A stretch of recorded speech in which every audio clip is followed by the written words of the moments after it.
मैं नाइक साहब के साथ था। अब मुंह पे गाली देते थे लोग और मैं उनको सीएम के रूप में देखता था। अच्छा। मेरी एक ख्वाहिश थी ये आदमी मुख्यमंत्री बनेगा। औद्योगिक क्षेत्र में है, खुद बिजनेसमैन है, बिल्कुल। ये कामगार यूनियन है, यहाँ के आमदार हर बोलते ना सर्वस्पर्शी समाज सेवेचा शिलेदार। हाँ, कौन बोले तो गणेश नायक। गणेश जो बुजुर्ग थे राजनीति में वो सब नाइक साहब के खिलाफ इकट्ठा होते थे, अच्छा। एक होके काम करते थे। दोस्तों नमस्कार, टीवी इंडिया के खास कार्यक्रम सवाल है में आपका बहुत बहुत स्वागत है। नवी मुंबई में राजनीति के एक बड़े थिंक टैंक के रूप में मशहूर और महानगर पालिका के पूर्व उप महापौर रहे शशिकांत बिराजदार साहब इस वक्त हमारे साथ हैं। आपको एक नवी मुंबई का बहुत ही प्रखर नेता माना जाता रहा है, लेकिन पिछले 15 सालों से देखें तो नवी मुंबई का एक सक्रिय नेता और एक सफल पॉलिटिशियन इतना दूर कैसे चला गया, वजह क्या रही, आखिर कौन से काम में इतने दिनों तक व्यस्त रहे। आज हमारे साथ इस वक्त मौजूद हैं स्वयं बिराजदार साहब, आपका बहुत बहुत स्वागत है।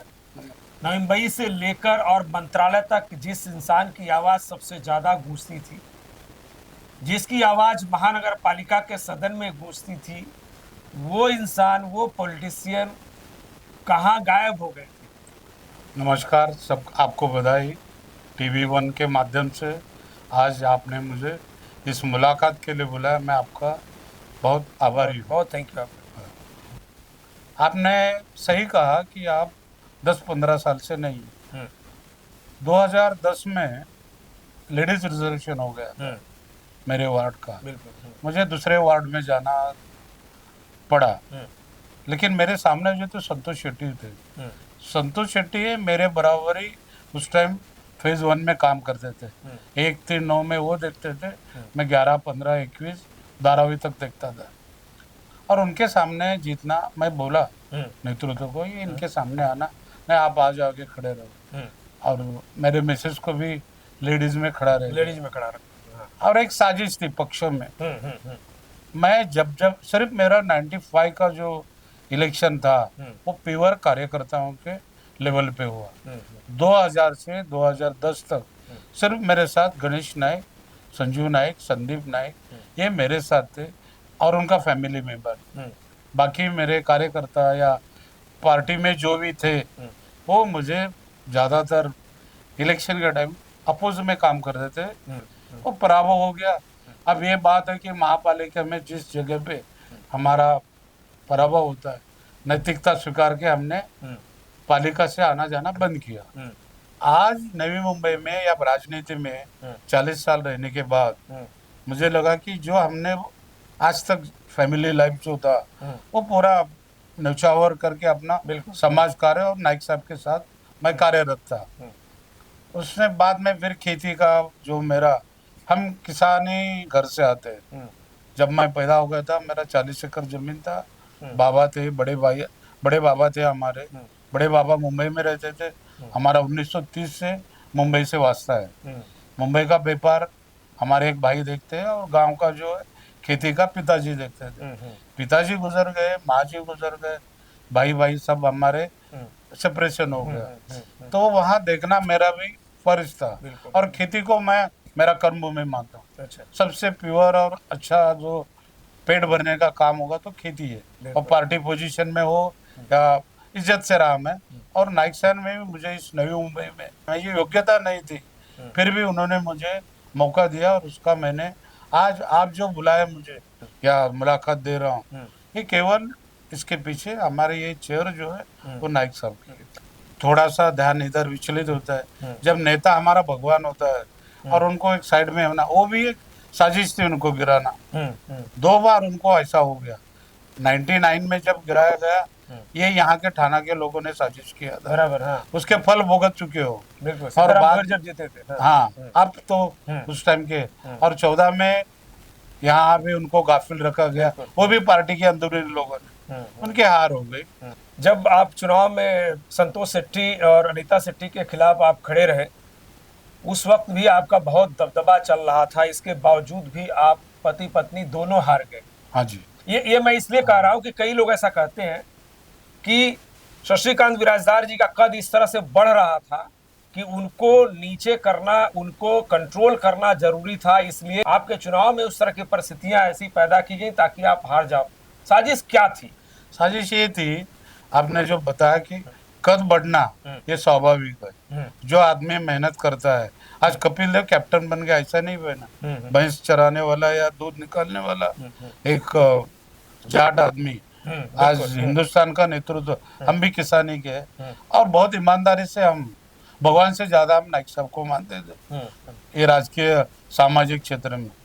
जब से मैं उनके एक परछाया बोलते हैं ना, सावली छाया, उस तरह मैंने उनके साथ ईमानदारी से काम किया, करूंगा, करते रहूंगा। लेकिन हुआ क्या, मेरा जो 2005 तक मैं जिस वार्ड से चुन के आता था, डिलिमिटेशन में 6 वार्ड हो गया और इधर संतोष शेट्टी के यहाँ 3 हो गया। वहां मुझे जाना नहीं था, संतोष शेट्टी के खिलाफ कोई आज तक जीता नहीं। उसके बाद जो वार्ड क्रमांक मेरे बाजू का ही था, मैंने एक था पे एक नेत्रा सिरकी तो सेक्टर 4 में रहते थे, वहाँ स्नेहा पालकर वो जगह वो मांग रहे थे। आपके पत्रकार जो है जेडी अपना दृष्टि में काम करते थे, मेरे अच्छे मित्र है जय मोहिउद्दीन रेड्डी, उन्होंने बोले बिराजदार साहब आपने एक वार्ड खाली है, हाँ जन लेडीज है उधर खड़ा करो, मैं चुन के लाओ। बोला लेकिन एक कंडीशन है, ओपन होगा तो मैं नहीं दूंगा, क्योंकि मेरा करियर जो है 40 साल से ही राजनीति में। उन्होंने प्रॉमिस किया हम जिताएंगे, हाँ जनरल। अब 2010 में वो वार्ड जनरल हो गया, लेकिन उन्होंने मुझे मदद नहीं। हाँ, मैंने रिक्वेस्ट किया, जेडी को भी बोला मैंने, दादा को भी बोला, दादा ये मेरे ऊपर अन्याय हो जाएगा, नहीं बोले वो सुन नहीं रही। बट ठीक है, हमारे जो लोग थे पार्टी में वो हमारे खिलाफ थे सब। अच्छा हाँ, क्यों? मैं नाइक साहब के साथ था। अब मुंह पे गाली देते थे लोग, मैंने बर्दाश्त किया। बोले आपको कुछ शर्म नहीं लगता? बोलो मुझे नहीं दे रहे हो, मेरे पीछे जो है ना साहब उनको दे रहे हो, मैंने आपका बिगाड़ा क्या? आप जब जिलाध्यक्ष थे उस वक्त जो चर्चाएं बहुत चलती थी कि आपके 2 विधायक हुआ करते थे, एक एमएलसी थी, एक विधायक थे, मंत्री भी थे। नाइक साहब तो मंत्री भी रहे इतने साल तक, हाँ पालक मंत्री भी रहे। 4 डिपार्टमेंट। आपकी एक भूमिका बड़ी बहुत चर्चा में हमेशा सुर्खियों में रही कि जिलाध्यक्ष होने के नाते आप इन दोनों की जो कमियां हैं, दोनों की जो गलतियां हैं, वो आप शरद पवार तक पहुंचाते थे और इसके वजह से दोनों के हमेशा आप टारगेट में, दोनों विधायकों के बने रहते थे। नहीं, क्या हो गया, मैं नाइक साहब का हितचिंतक हूँ, आई एम फॉलोअर। मैं कार्यकर्ता बाद में हो गया, पहले कार्यकर्ता था, बाद में उनका जो भूमिका जो है हिंदू मुसलमान समाज समाजवाद और अच्छी विचारधारा बहुत बढ़िया, सर्वधर्म समभाव की हाँ, विचारधारा। और मैं उनको सीएम के रूप में देखता था। अच्छा, मेरी एक ख्वाहिश थी ये आदमी मुख्यमंत्री बनेगा। अगर ये बाला साहब ठाकरे की जगह यशवंतराव चौहान मिलते तो आज कभी महाराष्ट्र का मुख्यमंत्री बनते थे। इतने कैपेसिटी क्यों? आप सुनो, औद्योगिक क्षेत्र में है, खुद बिजनेसमैन है, बिल्कुल कामगार यूनियन है, यहाँ के आमदार, हर बोलते ना सर्वस्पर्शी समाज सेवेचा सिलेदार। कौन बोले तो गणेश ने। जब यहाँ हाँ नवी मुंबई के पॉलिटिकल पोजीशन बताता हूँ, हर पार्टी, हर यहाँ के जुने पुराने लोग, यहाँ के जो बुजुर्ग थे राजनीति में, वो सब नाइक साहब के खिलाफ इकट्ठा होते थे। अच्छा, एक होके काम करते थे।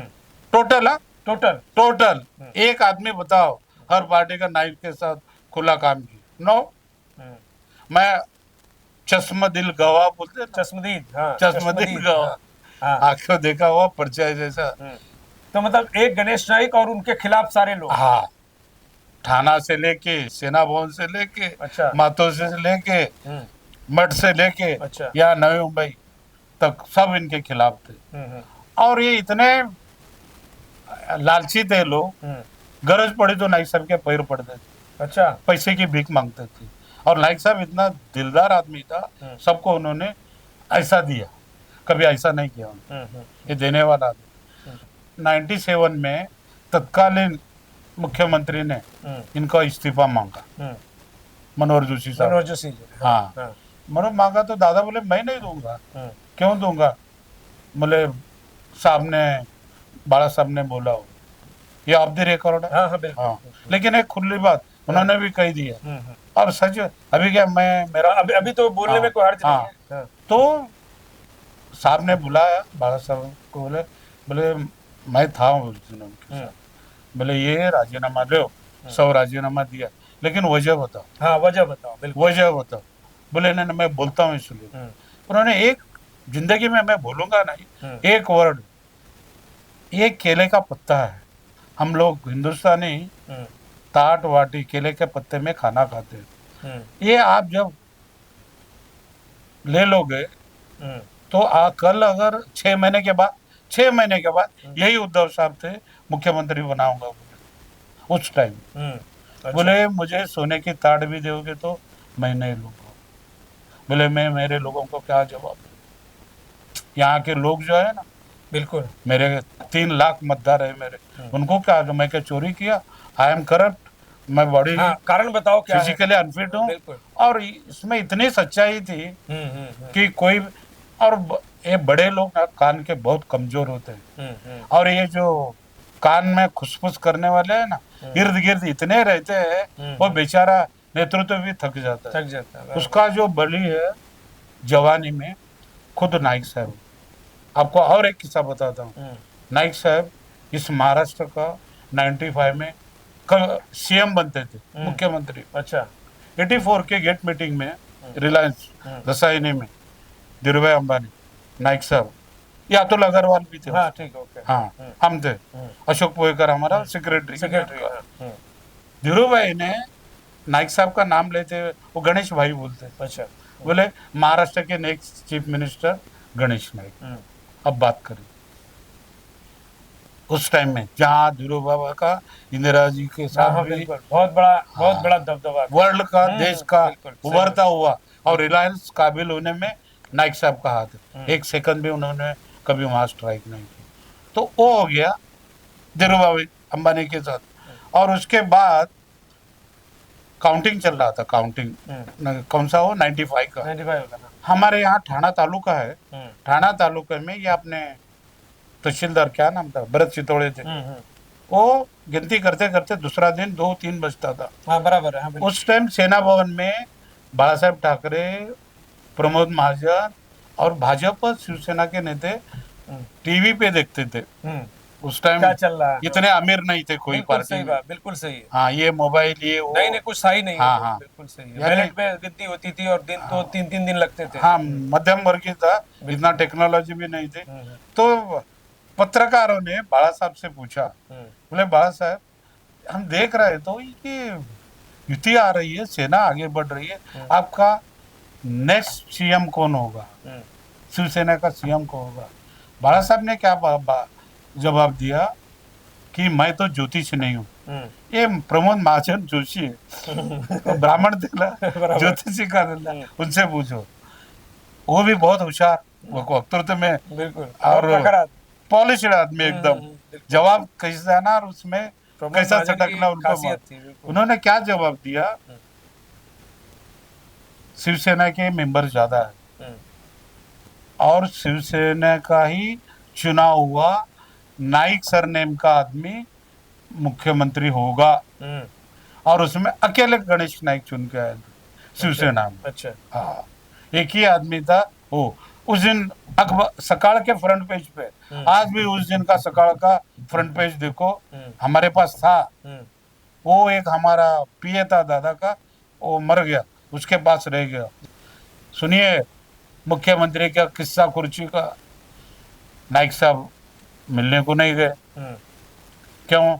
अगर आए तो चुन के आए, तो आशीर्वाद लेके आए वापस, लेकिन बाद में एक दिन भी मिलने को नहीं गए। क्यों? लगेगा कि कोई मांगने को गया। और ये सब चापलूसी है राजनीति में, बिल्कुल बुट पॉलिश करने वाले, ये गए नहीं। बाद में हुआ क्या, 9:30 बजे तक बाला साहब के मन में था सुधीर जोशी। अच्छा। हाँ, वो अपना कोट बीट तैयार होके सेना भवन में आए। 9:30 बजे तक वो सीएम थे।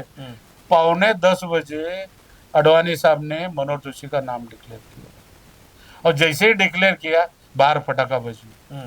बाला साहब को मालूम हो गया, मेरे पास धोखेबाज बोले ये पटाखे अभी का अभी कैसे लाए, कोई तो तुम लोग चालाकी किया, शायद वो आरएसएस के वजह से या शरद पवार साहब के जो 18 एमएलए थे अपक्ष, उनके वजह से उनको मुख्यमंत्री बनाया गया। एक राजनीति का भाग था। और इससे पहले निजी जिंदगी में मैं उनके साथ बहुत सफर किया।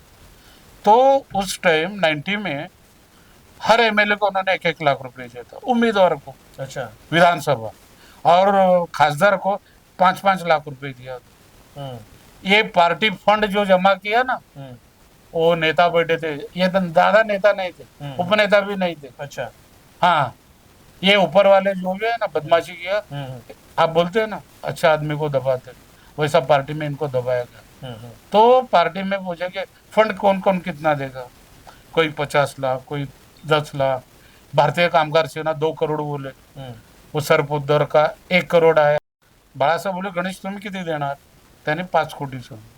मातोश्री सेना भवन के आखिरी टाइम क्यों, ये सीएम के कंपटीशन में 18 एमएलए कम है, ये 18 आदमी को खरीद सकता है, ये डर उस टाइम के मुख्यमंत्री में था। इनको 3 महीना मंत्री पद नहीं दिया। हाँ बिल्कुल सही है। महापालिका का चुनाव हो गया, हम लोग 57 में 34 और 6 लोग अपक्ष, हमको सब 57 में 50। हाँ, सत्ता लाए तब उन्होंने कहीं वो वन पर्यावरण जंगल खाता दिया साइड लाइन। इनकी डर है ना, ये नई मुंबई के छोड़ो, बहुत चिल्लर लोग है ये लोग। इनके अपोजिशन में ठाना जिले में नहीं था, बराबर बिल्कुल। महाराष्ट्र में आपको शायद याद होगा, महाराष्ट्र के 5 जिलाधिपति, उसमें सोलापुर के हमारे विजय सिंह मोहिते पाटिल थे, लातूर के विलासराव देशमुख थे, ठाना जिले में गणेश नाईक, बिल्कुल इनको बोलते थे धनाटे, फेंकने वाला, पार्टी के लिए जान नचे और लेकिन आपको सच बताऊं, इनके ऊपर उस टाइम भी 50 करोड़ रुपए कर्जा था। अच्छा। हाँ, मैं कहाँ से लाया कहाँ दिया आई नो, कर्जा लाया और कर्जा दिया भी। लेकिन ये तो कहीं लाइबिलिटी में दिखाई नहीं जाती है कि 50, ये आपने रिकॉर्ड बोला। अच्छा, राजनीति है भाई। हाँ बिल्कुल सही। वो हिडन मेरे तुम्हारे मन में क्या है, बिल्कुल जब आप मुझे पूछ रहे, और मेरा तो अभी आखिरी जाने का टाइम है, तो आज मैं 72 साल का हूँ, मन में जो रहता है वो बोलना मेरा। आपने एक बहुत बढ़िया जिक्र किया, जो महाराष्ट्र के कद्दावर नेताओं में गणेश नाईक का नाम रहा, इसमें कोई दो राय नहीं है। तो क्या इसी वजह से गणेश नाईक जो चाहते रहे हैं नवी मुंबई के लिए या आसपास के क्षेत्रों के विकास के लिए, उस तरह से वो नहीं कर पाए जितना उनकी मंशा थी? आपको क्या लग रहा है? उनका अगर विजन देखा ना, एक ही एग्जांपल देता हूँ, छोड़ दो बाकी सब। ये महालक्ष्मी रेसकोर्स बेचौर कर्जा, हाँ बिल्कुल बताया था, हंसी मजाक किया था महाराष्ट्र गवर्नमेंट ने। और इसी सभागृह में 1990 में नाइक साहब पहली बार चुन के सभागृह में आए और शासकीय प्रस्ताव रखा। मनोहर जोशी बोले कि 3 आदमी, उसमें नाइक साहब का था, बोले नाइक साहब आप बात मत करो, दूसरा कोई देगा। इन लोगों के मन में ये डर था कि आदमी कहीं आगे ना जाए, आगे निकलना। खेती के बारे में उन्होंने एक विजन रखा था, ये छोटे छोटे खेती हो नहीं पाता, इसको क्लस्टर कर दो। नहीं, बात क्या है, अभी समझो 50% खेती है तालुका का, ऐसा कुछ प्लान लाओ कि नहर बनाए, कैनल बनाए, पानी, लाइट, सोलर एनर्जी उस टाइम बताया उन्होंने। बिल्कुल। ये जो विजन था ना उनका, वो ये क्या है, मन में कुछ रखते नहीं थे, धनाधन धनाधन बोलते रहो।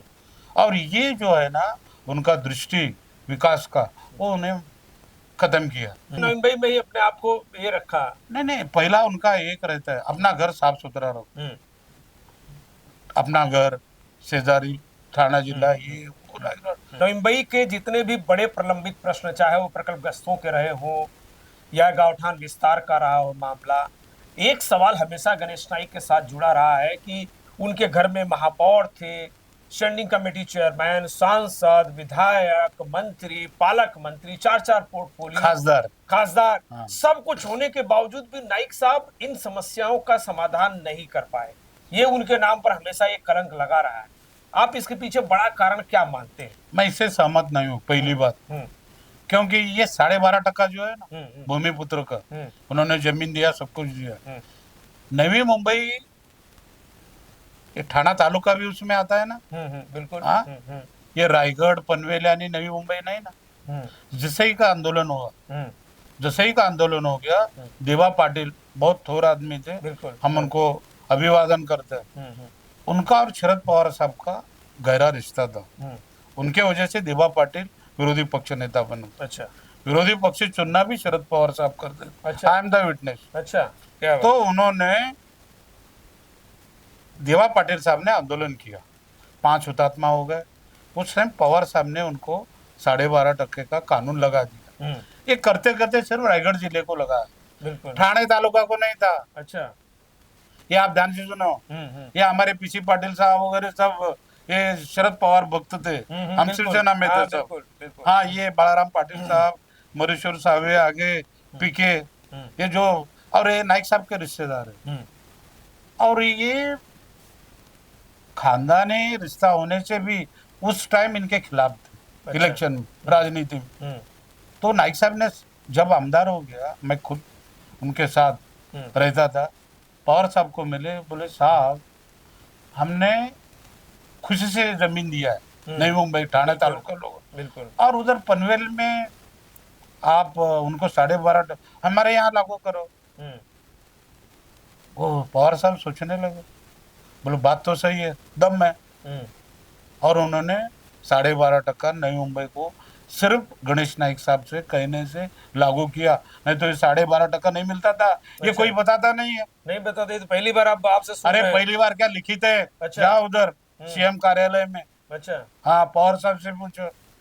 ये जो काम किया दैनंदिन जीवन में, ये भूमिपुत्र लोगों के लिए या इस नवी मुंबई के लिए, ये कोई बताता नहीं है। और ये सब इनके खिलाफ थे। ये मोरबे डैम लेते टाइम रात 2 बजे तक आपने देखा। हाँ, है बिल्कुल सही बात है। हाँ, ये क्या बात करते हो? बिल्कुल। ये अभी बन गया, हमने बनाया, हमने बनाया। हाँ। वो बिल्डिंग न्यूयॉर्क, बिल्कुल, व्हाइट हाउस, महापालिका का एक हाँ, दुनिया में नाम है हमारा। बिल्कुल। तो उसका न्यू कौन है? गणेश नाइक।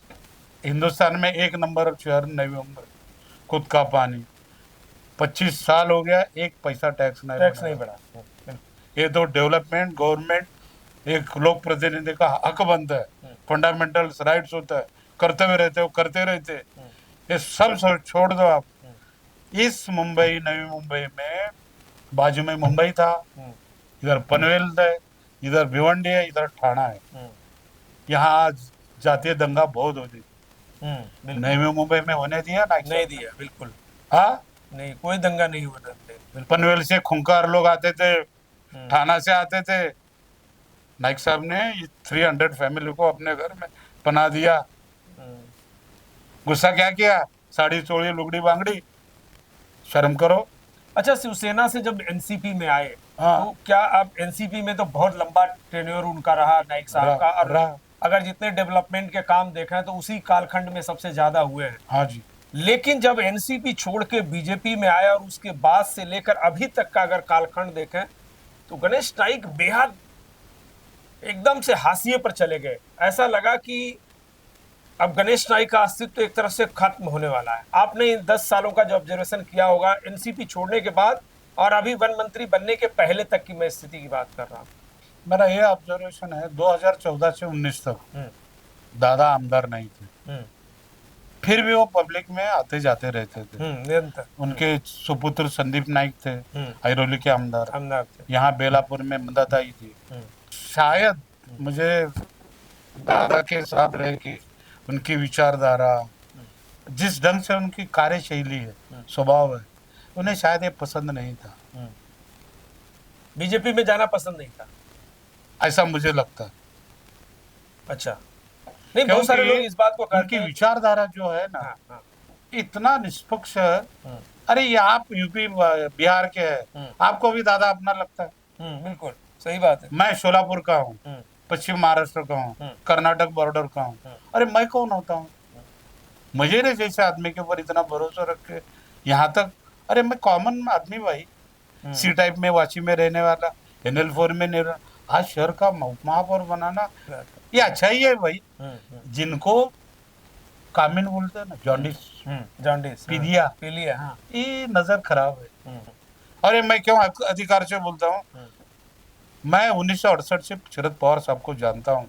लेकिन शरद पवार के बारे में ऐसा बोला जाता है कि वो इतने माहिर हैं कि पूरे महाराष्ट्र की पॉलिटिक्स, चाहे वो बाहर रहे अंदर रहे, वो चलाते वही है। तो जो खुद पॉलिटिक्स चलाने वाला हो, जो खुद स्टेट की पॉलिटिक्स को रन करने वाला हो, उसके साथ भेदभाव कैसे हो सकता ये है? इसको न्यूसेंस वैल्यू बोलते हैं। अच्छा, सकारात्मक नहीं है। अच्छा, ओके। विधायक काम करने के लिए सत्ता होना। आप बोलो अच्छा। कभी सत्ते पे बिठाए? बिल्कुल। आप बोलते हैं ना ये सत्ता केंद्र पवार साहब के, वैसे नवी मुंबई में नाइक साहब है, जहाँ नाइक साहब है वहाँ सत्ता है। वहाँ सत्ता है। अब लेकिन हाँ, लेकिन इनमें न्यूसेंस वैल्यू नहीं, वो कभी किसी का बुरा नहीं बुरा नहीं चाहता। इवन मंदाताई को वो कुर्सी में बिठाने के लिए हमको कहा था, उनके पार्टी में खिलाफ थे लोग, मंदाताई ने बोला हरा ताई दिया। ताई चल बस अच्छा। मैं खुद लेके गया, तो करम लेके गया, तो करम शेठ नाइक महापौर थे, रोती थी ताई, बोले ताई रोना नहीं, सभागृह में बोला मैंने आपको इस महाराष्ट्र का एक दिन राज्य मंत्री बनना है, और वो जरूर होगी। देखो क्यों, सी गॉट टैलेंट, उनके एम्बिशन है, स्टार है। वो हमारे विचारधाराओं के नाइक साहब के खिलाफ है, पर्सनली वो बहुत मानते हैं उनको। लेकिन मैं एक चीज समझ में नहीं आता, दोनों एक ही पार्टी के विधायक हैं, फिर भी एक दूसरे के साथ कहीं सामंजस्य नजर नहीं आता।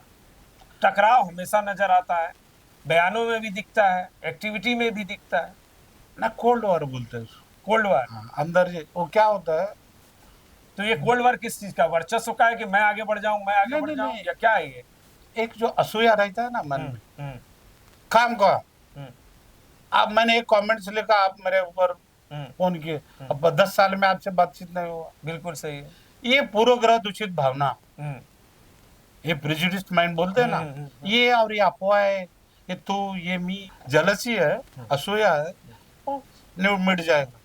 नवीन भाई के जो अभी बड़े प्रश्न क्या है आपकी नजर में, और उनका समाधान कैसे हो सकता है आपकी नजर में? पुराने मुंबई तो चली गई, नवी मुंबई, ये पुराने प्रश्न खत्म हो गए। अब आया मेट्रो, एयरपोर्ट, उद्योग भी, रासायनिक उद्योग तो सब खत्म हो गए। अब बदलते वक्त सब बदलना चाहिए, और वो बदलते रहेगा।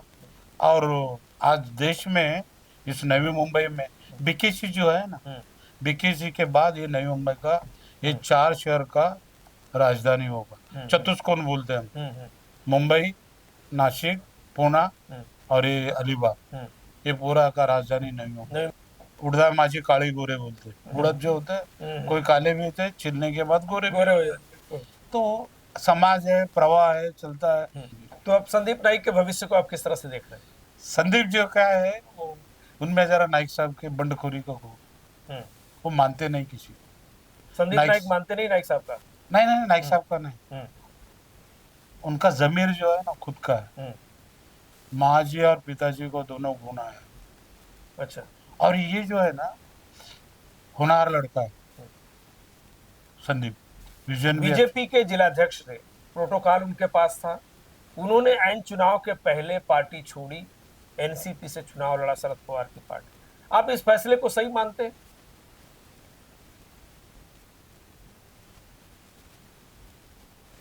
पार्टी के जिला अध्यक्ष होने के नाते, और गए तो पहले वही गए ना, बीजेपी ज्वाइन किया, संदीप नाइक साहब ने ज्वाइन किया, उन्होंने ज्वाइन किया, नाइक साहब ने नहीं किया। मंदाताई पहले गए, बाद में क्या होता है 2 बार चुन के आए। और पॉलिटिक्स में ना 5 साल बहुत होते हैं, बहुत होते हैं। उनकी पॉलिटिकल करियर सत्यानाश हो गया था। अब आप भी बोलो 2010 तक आज तक मैं आखिर खेती करना पड़ रहा है, मेरे जैसे बेवकूफ तो कोई मिलेगा नहीं। और उनको उम्र है, आज मेरा 72 है, उनका 40-45 होगा ज्यादा से ज्यादा। बिल्कुल सही। 5 साल गए तो क्या रहता है, हर आदमी का एक एक रहता है, और ये बंडखोरी उनके खून में है।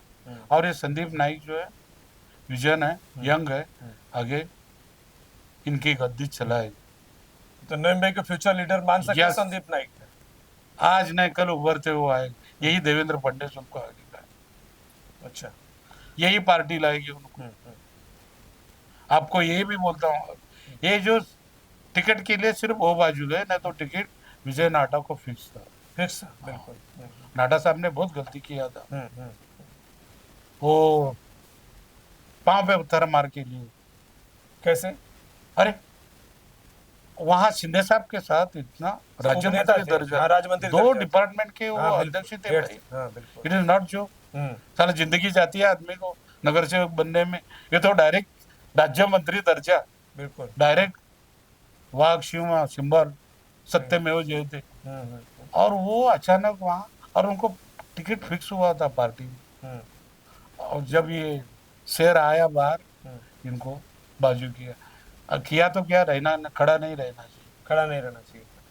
क्यों? उनको शिंदे साहब ने बहुत ये किया यहाँ के लोगों के खिलाफ, इनका और ऐरोली का भी नहीं जमता था। नहीं जमता था। मैं 4-5 नाम लूंगा, आप उनको एक एक लाइन में डिफाइन कीजिए।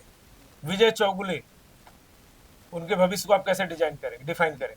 नहीं, इसके बारे में not, no comments. No comment. Namdev Bhagat? Namdev Bhagat साहब कड़वा कांग्रेसी थे, कट्टर। हमारे जो उनकी सभागृह में तू मैं आ पाए सब आई जेड होता था। बाद में गए हो शायद शिवसेना में।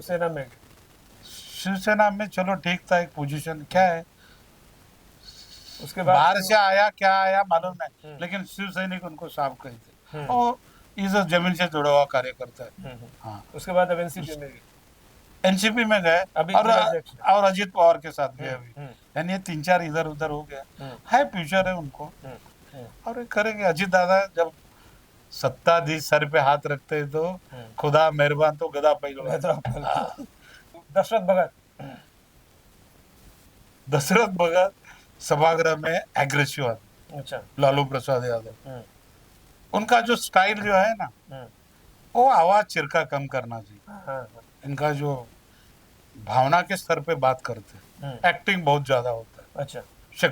अपना शत्रुघ्न सिन्हा साहब, लालू प्रसाद जी, वो गांव या इस भूमिपुत्र के लिए उनके मन में बहुत आदर है, भावना है, उनका अच्छा चाहते हैं दशरथ भगत। और वो सद्भाग्य से उनका फैमिली जॉइंट है, उनके भाई घर में सब एक ताकत हो। इनका गलती क्या हो गया,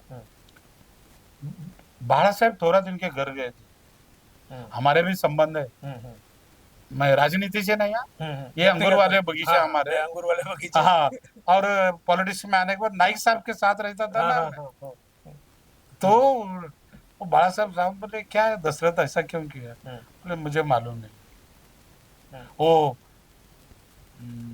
यहाँ के भूमिपुत्र के नेता बन सकते। कांग्रेस छोड़ के अचानक वो चले आए बीजेपी में, नाइक साहब के साथ चले आए, उसके बाद से नहीं, वो मजबूरी क्या था, ये अनिल कौशिक के पट्ट शिष्य थे। अच्छा। ये जो अध्यक्ष थे अनिल कौशिक साहब, बहुत मीठे मीठे बात करते, वो भी हमारे डिप्टी मेयर थे।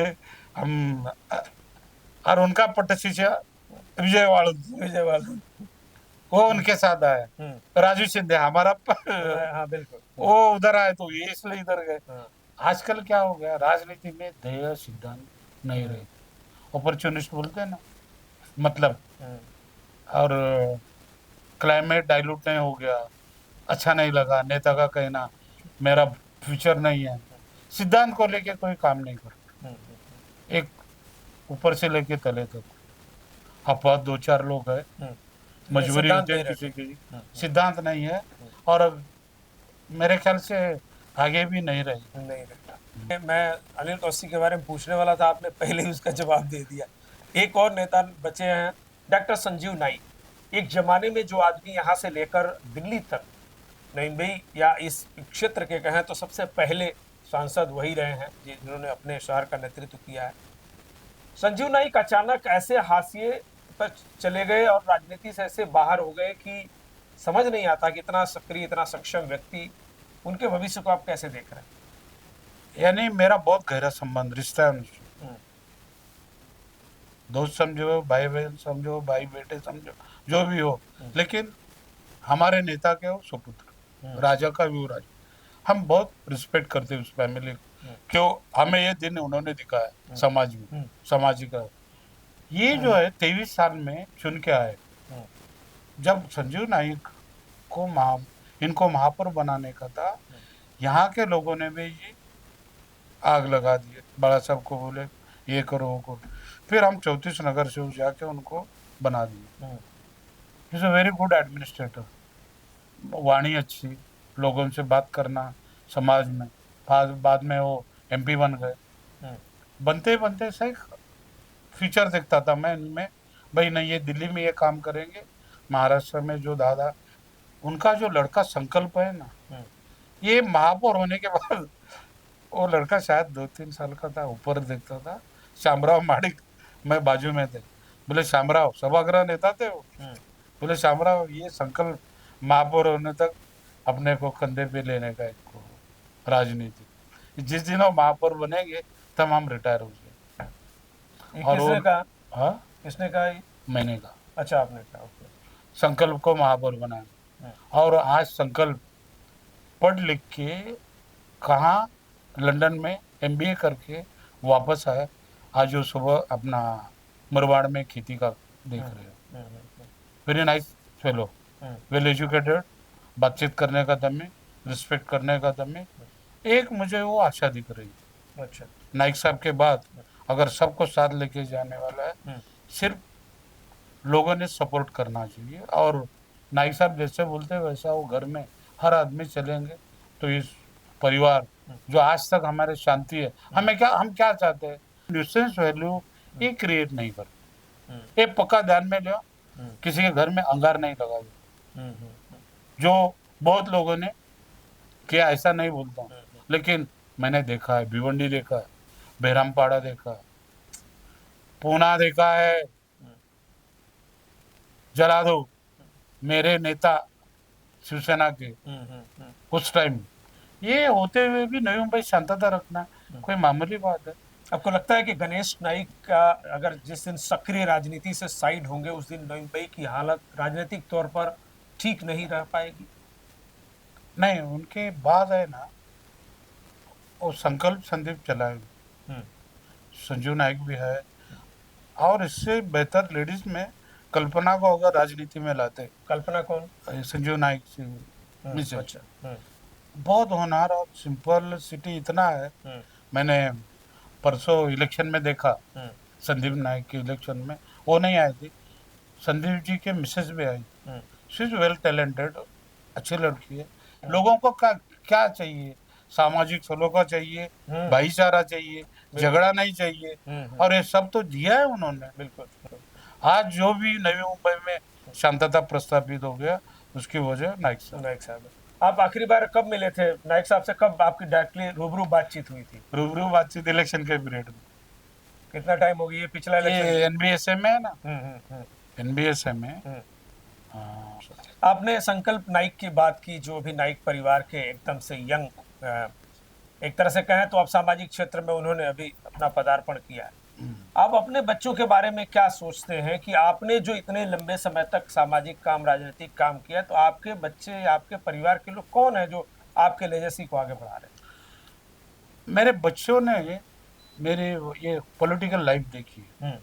मैं नाइक साहब के साथ रहता था, और उसके बाद जो भीड़ में ये पुराने हमारे नेता लोग, नगर से वो एक कार्यकर्ता, यहाँ के बड़े बड़े बोलते हैं ना सम्राट, कार्य सम्राट, इनके कमेंट्स को सुनते थे, उनको घृणा आ गई इन लोगों की। अच्छा। बोले बाबा ये गलत लोग हैं, इनके साथ क्यों रहते? उनको बहुत बुरा लगता था। एक बार वो एक को मारा था उन्होंने पकड़, तो इसलिए अभी राजनीति में वो नहीं आना चाहते? ना है ना।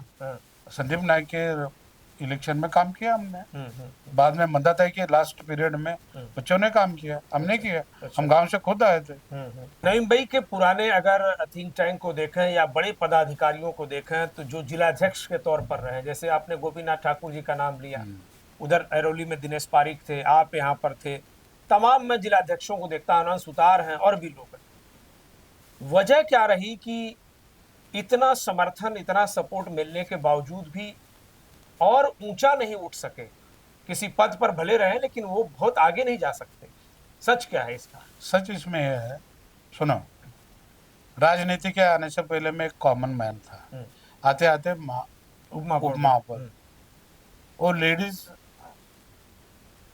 महापौर थी, इसलिए मैं उप महापौर हूँ। हम्म, और मेरी कैपेसिटी, हम्म, सीनियरिटी हम्म, महापौर तक, आमदार तक नहीं। हम्म, क्यों?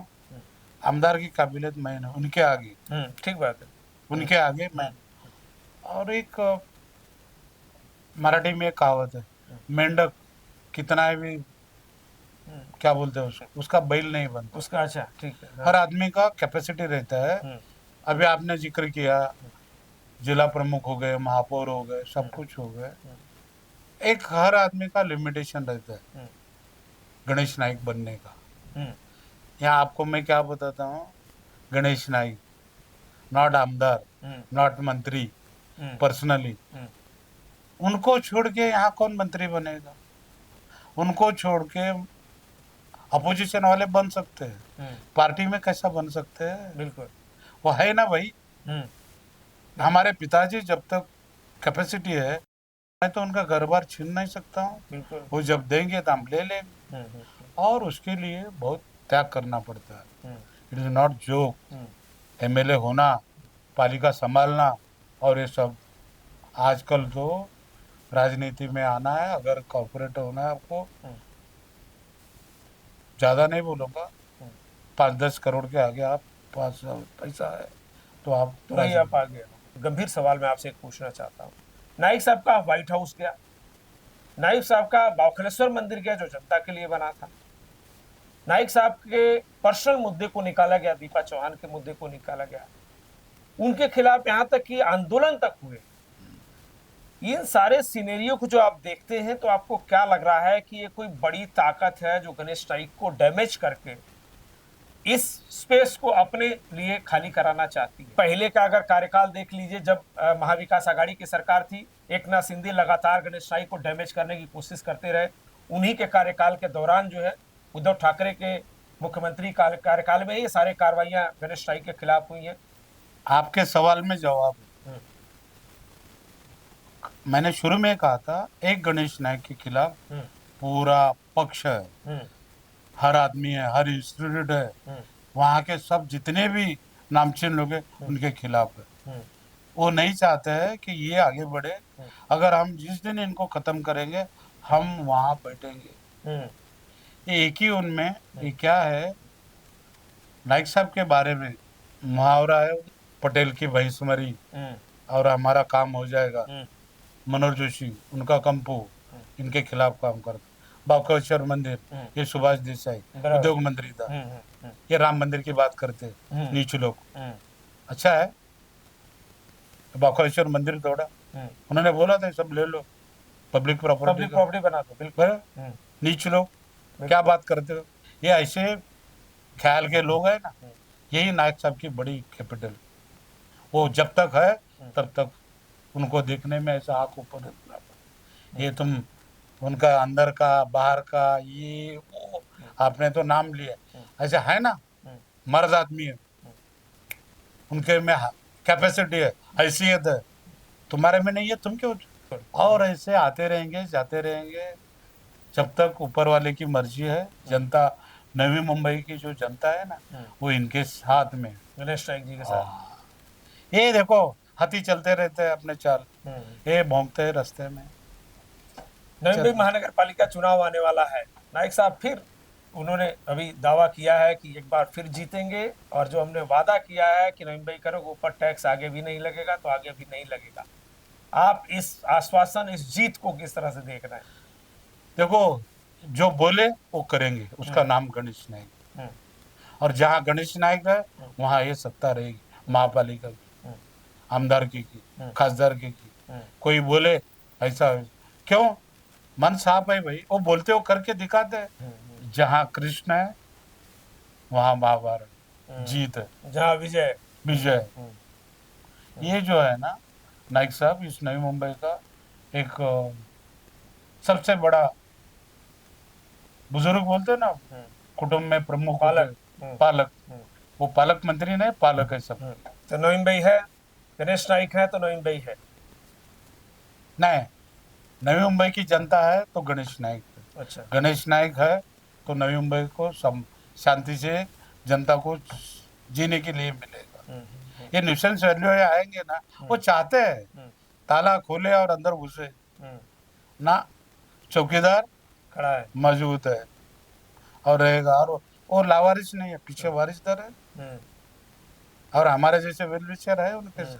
बहुत बहुत आभार प्रकट करता हूं कि आप इतने समय बाद आपने हमारे आमंत्रण को स्वीकार किया और आप आए। एक संदेश कोई देना चाहें तो दीजिए कि नवीन भाईकर कैसे रहें, कैसे आगे बढ़ें और यहाँ की राजनीति भी ठीक ठाक चलती रहे और यहाँ का विकास भी गतिमान। नई मुंबई जनता को मैं रिक्वेस्ट करना चाहता हूँ, और आप बोलना जरूरी नहीं, बहुत आप चौकन्ना जेंटलमैन पीपल है। ये सब वो लोगों ने नाइक साहब के उस ऊपर विश्वास डाला, यहाँ की पालिका उनके ताबे में थी, उनके मार्गदर्शन में थी और रहेगी। ये विजन नाइक फैमिली में है, उनके साथ रहो, शांति रहेगी, अमन रहेगा, विकास होते रहेगा और हम सुरक्षित रहेंगे भाई। बहुत बहुत आभार आपका, आपने हमें समय दिया और तमाम गंभीर विषयों पर, ज्वलंत विषयों पर भी आपने बहुत ही साफ गोई से जो आप प्रखरता आपकी पहचान रही है। विराजदार साहब, आप आए TV1 इंडिया में, आपने हमें समय दिया, हमारे तमाम सवालों का जवाब दिया, उसके लिए विराजदार साहब ने कहा कि नवीन भाई की जनता जब तक है तब तक गणेश नाइक का अस्तित्व जो है वो कायम है और गणेश नाइक जब तक हैं तब तक नवीन भाई का विकास जो है हमेशा गतिमान रहेगा। नवीन भाई को नई बुलंदी मिलती रहेगी, नई ऊंचाई मिलती रहेगी और जो सबसे अहम बात वो ये कि गणेश नाइक रहे हैं, इसीलिए नवीन भाई सबसे सुरक्षित और शांतिपूर्ण रही है। आज की बातचीत में बस इतना ही, हमें दीजिए इजाज़त, लेकिन आप ताज़ा तरीन खबरों के लिए देखते रहिए TV1 इंडिया लाइव। नमस्कार। लेटेस्ट अपडेट्स और ताज़ा तरीन खबरों के लिए TV1 इंडिया लाइव को सब्सक्राइब कीजिए और नोटिफिकेशन पाने के लिए बेल आइकॉन को दबाना मत भूलिए।